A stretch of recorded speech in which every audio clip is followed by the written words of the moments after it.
The reality is, yeah, it's very clearly defined in terms of legislation and what a person can do to protect themselves and protect somebody else. A few moments later. This is a complex question.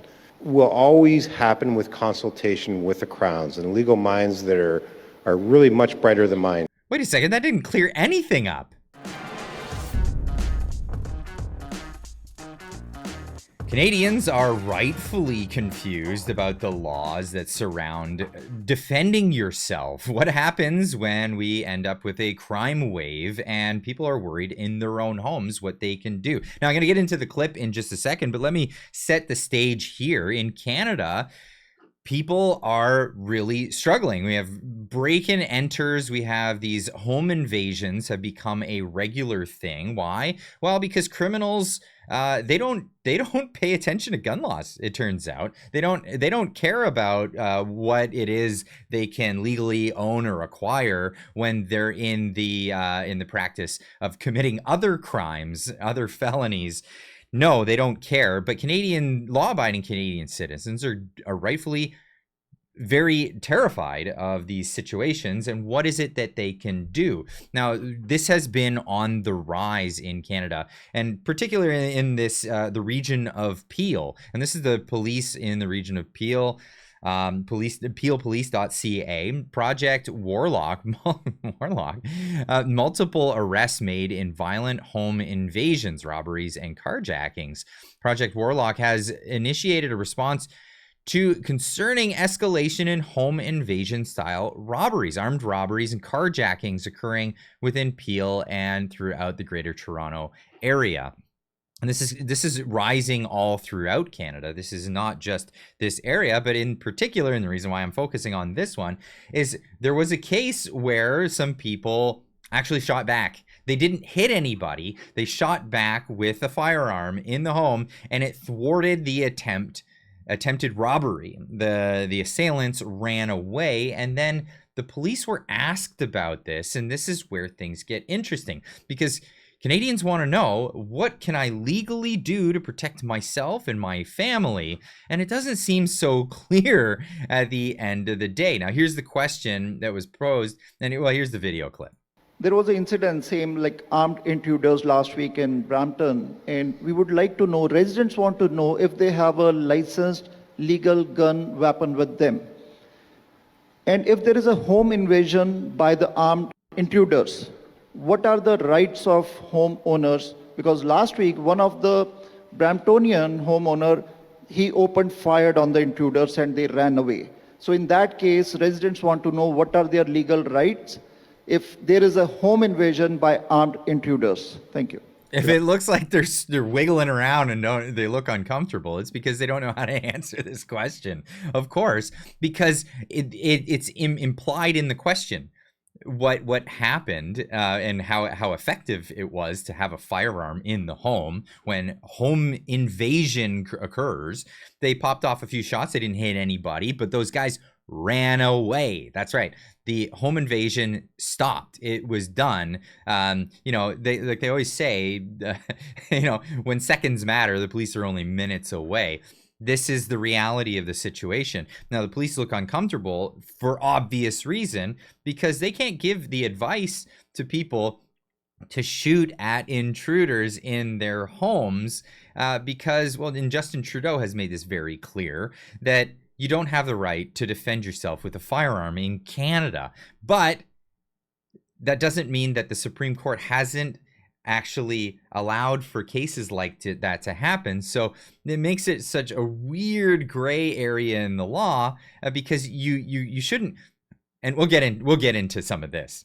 Good afternoon, Neaton. Good to see you. The reality is, it's very clearly defined in terms of legislation and what a person can do to protect themselves and protect somebody else. And at a base grassroots level, a person is allowed to use a reasonable amount of force to protect themselves or somebody else. But this is the problem is that's not very clear. You said it's clear in the law, but what is reasonable force? Well, it's arbitrary and it's up to the adjudicator in that particular case. So it's not clear. It's not clear cut. It's very complicated, and he gets into that. Complex question that, I can tell you, familiar that particular incident wasn't under, will always happen with consultation with the Crowns and legal minds that are really much brighter than mine. But the way I understand it is the level of force that anybody uses has to be commensurate to the threat. And that's where some of the complexities and difficulties in explaining that situation is. So But, it's not very straightforward. I think we're having this conversation because, as we said, people are beginning to feel unsafe in their homes, and they're asking, well, how should we protect it? The reality is this is how we protect it. We remove the illegal firearms, and as we've demonstrated here today, but as we've demonstrated at record-breaking levels here in Peel, we're doing everything we can to remove firearms from our community, so this is a conversation and a reality that we don't have to have or experience. Thank you. Now, I totally feel for this officer here because he's trying to toe whatever the government's line is, whatever the police force's line is. Obviously, the reality of the situation is the clear solution is to make the robbers afraid of the risks of invading a home. Whether the risks are getting shot at or being arrested and put into jail for a very long time, none of that stuff is available to the average Canadian in Canada. One being firearms use for the purpose of defending yourself, and the other putting criminals in jail for a very long time, especially repeat violent offenders. That's not occurring in Canada. And because of that, we have an epidemic of criminals, assailants, flagrantly just doing what they want to do, of course, because why would they if there is no punishment whatsoever? Now, I did a video recently, and this was the thumbnail for it, about a TV show in Canada that was they brought on a lawyer and they brought on a bunch of other pundits to talk about what is legal, what is not legal. Now, some things were said and you know, some people agreed with and some people disagreed with, but at the end of the day, this is what's being told to Canadians on what their rights are to defend yourself in your own home or anywhere in Canada. What does the law say about self-defense in Canada? When are Canadians permitted to use force to defend themselves? Right. Well, in Canada, we have the right to defend ourselves, our loved ones. We have the right to defend our property, but it's solely for the purpose of defense, defending yourself. You have to be reasonable. So a judge... Wait a minute, what's reasonable? What's reasonable is... Someone breaks into your home in the night. Right. Well, if it's a bunch of teenagers who break into your home, they don't have any weapons, and you go after them with a golf club, that's no longer reasonable. You're now using excessive force against those teenagers. But how are you supposed to know that they don't have any weapons? You don't, oftentimes you don't. And you're right, it's a very difficult situation. But you have to remember, at some point, a judge is going to scrutinize your behavior and what you did. And you know, some of the questions a judge is going to ask, for example, what was the nature of the threat or force? How imminent was the threat? Did you have other options? Did you have to go at the person with a baseball bat or a golf club in that scenario? They will look at what other options were open to you. If you're in your home, what does it matter what your options were? You should go to the best option possible, the one that's going to completely stop the assailant in their tracks or get them to run away immediately. This is the whole idea.